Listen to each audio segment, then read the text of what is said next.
Today I thought we'd take a look at this Superman statue by a company called Pure Arts. Now, this pose that Superman is in is actually very iconic to me.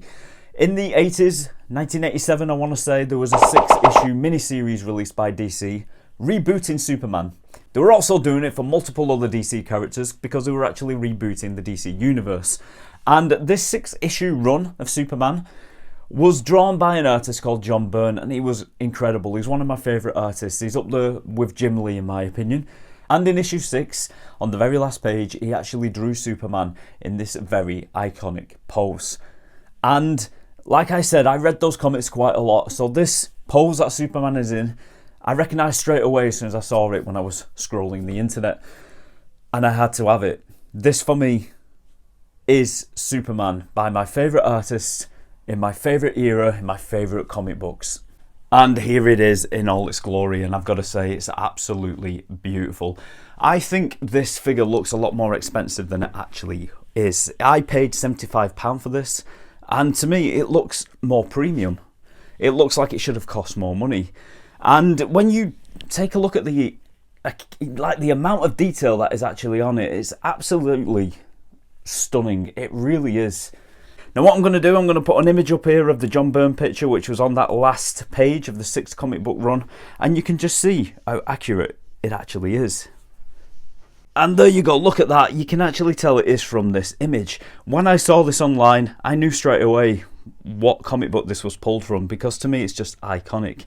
I love the way the sculpt is identical to the picture, even the way the cape folds up, the way he's holding it. You can see the S at the top here. The face sculpt is pretty damn good actually. It does look quite John Byrne-ish. The only thing that I would say isn't accurate is the shading. They haven't got the shading that they have on the picture on the actual figure, and I'm actually glad about that because I'm not a big fan of figures that have the shading on them. Even the rocky surface that is stood on here is actually quite identical to the picture as well. But like I said, when I saw this online, I knew straight away where it had come from, what comic it had come from, because it's just so iconic to me. Now let's get that camera a little bit closer and just show you how detailed this thing actually is. Okay, so first of all, let's start with this jagged surface that he's standing on. The rocks are beautifully painted.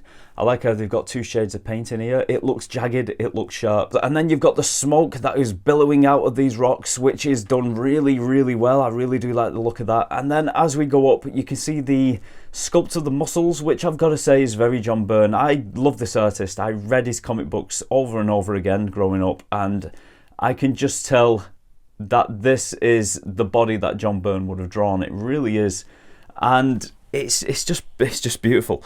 As you get to the face, it has some resemblance to a John Byrne picture. It really does, but I suppose in 3D it's kind of hard to get it perfectly right, but it is there, and I do see it. I really do see it. The S on the chest is accurate as well. John Byrne liked to draw the S coming down into the abs, and it's just as it is in the picture. The sculpt is coming down into the abs, which I appreciate.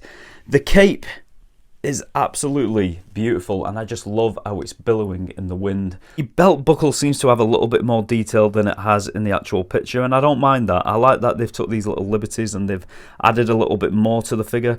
Same with these seams on the shoulders here.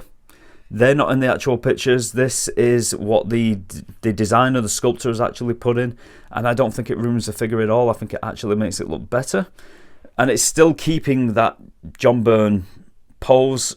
You know it's John Byrne, but you know that they've added just the slightest more details to it as well. They've even sculpted the seam down the side of the leg, which, like I said, isn't visible on the actual picture, but they've took these little liberties here and there, which I actually think makes it look all that more better. I really do. And as we turn him around, you see the back is absolutely beautifully sculpted. You've got all this muscular muscle tone. Obviously on the picture you can't see the back of Superman, so they've had to just kind of guess what it would have looked like with his buns of steel. But yeah, I think they've actually done a very, very good job with this, and I'm more than happy with it. I'm over the moon with it, because like I keep saying, that 6-issue mini run I read over and over and over again as a kid. I absolutely love them. So this is 100% iconic to me. It really is. Absolutely love it. Yeah, I love this statue. I think it's absolutely perfect. When I stumbled across this on the internet, I was actually looking for the McFarlane Chris Reeves Superman action figure because I really want that, because in so many ways Chris Reeves is my Superman. But in that same regard, this version of Superman by John Byrne is also my Superman. This is the Superman I grew up with. These were the first Superman comic books that I ever read, with John Byrne being behind the pencil. So, of course, when I saw this, it was a no-brainer for me. I had to have it. He is iconic, or just as iconic as Chris Reeves is for me. And no matter how many other actors will come along, Chris Reeves will always be my Superman. And no matter how many other artists come along, John Byrne will always be the guy who introduced me to the comic book version of Superman first.